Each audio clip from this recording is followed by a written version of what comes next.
กินข้าวเรียบร้อยแล้วทุกคนบริมีเตสำนีเด้ออีก3 โต๊ะ หยอกกันดีๆคนอะอยู่ระวันนั่งรับเอามือละ ไข่เล็กจานนะ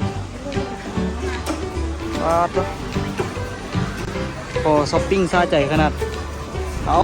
สบายดีทุกคนสบายดีตอนสวยเด้อมื้อนี้นี่กับบ่ได้เฮ็ดหยังหลายนะทุกคนนอนมื้อมาเวียงก็ได้มีแต่นอนแต่ว่ารู้สึกว่าได้มาพักผ่อนเหมือนมาเวียงนี่ อันนั้นทีแรกว่า สิบ่ได้เฮ็ด ทีแรกว่าอันสิไปหาน้าสาวอยู่ห้องหมอแต่ว่าแม่คุณกับแม่จำปีมาฮับเราเมื่อแล้ว ฮับเมื่อละแต่ว่าตอนนี้นี่ก็เลยแบบว่าสิไปฮับป้ากันไปเขาเจ้าก็ไปบ่ทันมื้อเช้าก็เจ้าเฝ้าไปโพดแต่ว่ามันแบบว่านะเขาเจ้าว่ายนต์มาฮอดลาวกับประมาณ11 โมงนะแต่ว่าเครื่องมันแบบว่า ดี เค เลย รื่องมันซ่าเนาะดีเลยเนาะมันเลยออกเป็น12 โมงเนาะก็เลยแบบโทรหาแม่เอ้าคือว่ามิดจีรีแท้วะก็เลยแบบในโทรหาก็เลยเขาเจ้าว่าสิไปกินข้าวก็เลยว่าสิไปแวะกินข้าวน้ำเพิ่นเนาะแล้วก็สิไปทักทายเพิ่นบ่ได้เห็นกันดนละเด้ภาษาปีนี้ก็รู้สึกว่าเพิ่นก็เป็นป้าใหญ่เลยเนาะทุกคนเป็นป้าแท้ๆเนาะคนมาจากออสเตรเลียเนาะคนมาจากเพิร์ธเนาะคนนี้ลูกชายอยู่แต่ว่าลูกชายเพิ่นข่อยก็บ่เคยเห็นคือกันวันนี้ก็เลยแบบพาออโต้ไปลินน้ำเพิ่นเนาะไปแวะกินข้าวแล้วก็คือสิกินข้าวแล้วก็คือสิกลับเนาะหรือว่าบ่ทันก็เพิ่นสิมาลินพี่บ่ก็บ่ฮู้คือกันเนาะแล้วมือแรงเอมดสิมาก่อนจะเชื่อได้ช่วย หมดบ่ได้มาเว้นวะมือแรงเมื่อวานเราว่าเขามือแรงว่า บ่ได้มาไม่จ่ายไม่สุกสิไปดองแล้วเราบ่ได้มาแล้วว่ะ แม่นวะไปซุกสิไปดอง แม่นไม่สุกสิไปดองแล้วหมดบ่ได้มาแล้วก็เดี๋ยวแจ้งลงกลุ่มแล้วจะบ่อ่านเองยังบ่ได้อ่านแต่เราบ่อ่านกลุ่มนะที่ทุกเขาจะแปลงทางมาใหม่ละรู้สึกว่าเดี๋ยวนี้นี่ทางก็เริ่มพัฒนาไปหลายแล้วทุกคนทางกับโป๊ะไม้ออกไปเรื่อยๆเขาเจ้าว่าสิไปกินห้านนะสามเอ้ยน้องบอกอยู่แคมป์ของเขาเลยว่าสิดิ่งจะพูดเลยเดี๋ยวสิโทรหาติดต่อหาเมย์ก่อนว่าเพิ่นสิว่าจังไดเดี๋ยวเขาอยากได้รถแบบนั้นดิไปละโอเห็นจ้ะไปเดี๋ยวไปเจอกันอยู่พุ่น เนาะ เนาะ เฮือนตัวทุกคนแล้วเขาลือห้าหลังนี้ดิแม่นแต่บ่มีโอกาสได้พาอูมาแวะจักเทื่อสิไปที่มาเมื่อใดก็เฝ้าตลอดขายแล้วมันกวดยุ่งยากก็เลยขายไปขอโทษก็สิไปนำจะไปเฮ็ดเป็นหมวกเบะซั่นแหมคือไอ้น้ำซาอยู่ตื่นขึ้นมาแล้วกินรถพุ่นน่ะตีนน่ะเคลียร์อยู่เอาโยเยะตึมเดินทางอยู่ทุกคนจากบ้านต้ยไปหาเพื่อนกะใช้เวลาประมาณ10 ปลายนาทีนี่แหละคันรถบุติดคันรถติดกะ30 นาทีคิวจ้าที่ปานิโฮบุลเลย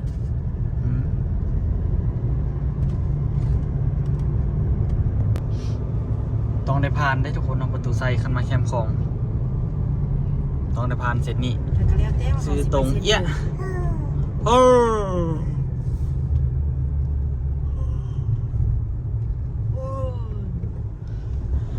จุดศูนย์รวมอาหารแซ่บห้านสามสาวนี่ก็แซ่บกว่าทุกคนสามไว้น้องก็ว่าแหละเป็นพระจิตตาบอกว่าอยากมานี่ตอนนั้นคือเคยพามาป่ะเคยพามาอยู่เนาะกินว่าจนท่าขี้ออกแม่พระจิตตาก็กินได้เนาะกินหลายเนาะแต่หลายได้ซ้ำเขาไปหาเพื่อนอยู่วัดยงแฮมเนาะแล้วก็ไปกินข้าวอยู่หั่นตอนนั้นเราเคยไปกินแล้วเพื่อนบอกว่าถ้ามาราคาเพื่อนไปเดย์